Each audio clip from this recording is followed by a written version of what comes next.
Kottayam Baker സ്കൂളിൽ നടന്ന കവർച്ചയിൽ മോഷ്ടാക്കൾ പിടിയിൽ. കൊല്ലം സ്വദേശികളായ സുധീദാസ്, വിനോജ് എന്നിവരാണ് പിടിയിലായത്. കോട്ടയം വെസ്റ്റ് പോലീസ് നടത്തിയ അന്വേഷണത്തിലാണ് പ്രതികൾ വലയിലായത്.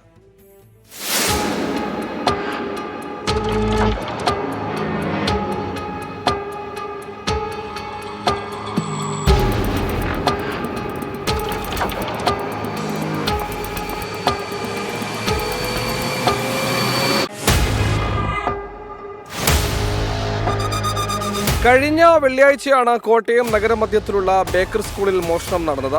DSLR ക്യാമറകളും കുട്ടികളുടെ ചാരിറ്റി ബോക്സും നിരീക്ഷണ ക്യാമറ യൂണിറ്റുമാണ് മോഷ്ടിച്ചത്. ഹൈസ്കൂൾ ബ്ലോക്കിലും ഹയർ സെക്കൻഡറി ബ്ലോക്കിലും നടന്ന മോഷണത്തിൽ പ്രതികളെ അനായാസം പോലീസ് കണ്ടെത്തുകയായിരുന്നു. അന്വേഷണത്തിനിടെ മോഷ്ടാക്കൾ സ്കൂൾ വളപ്പിലെ കിണറ്റിൽ ഉപേക്ഷിച്ച നിരീക്ഷണ ക്യാമറയുടെ DVR കണ്ടെത്തിയിരുന്നു. ഇതിൽ നിന്നും ലഭിച്ച തെളിവുകളുടെ അടിസ്ഥാനത്തിലാണ് പ്രതികളിലേക്ക് എത്തിയത്. കൊല്ലം സ്വദേശികളായ സുധീദാസ്, വിനോജ് എന്നിവരെ കോട്ടയം വെസ്റ്റ് പോലീസ് കൊല്ലത്തെത്തി അറസ്റ്റ് ചെയ്തു. പ്രതികളെ സ്കൂളിലെത്തിച്ച് തെളിവെടുപ്പ് നടത്തി. ജില്ലയിൽ നടന്ന മറ്റ് മോഷണങ്ങളിലും ഇവർക്ക് പങ്കുണ്ടോ എന്ന് പോലീസിന് സംശയമുണ്ട്. ആയതിനാൽ പ്രതികളെ കൂടുതൽ ചോദ്യം ചെയ്യുമെന്നും പോലീസ് അറിയിച്ചു. 24 കോട്ടയം.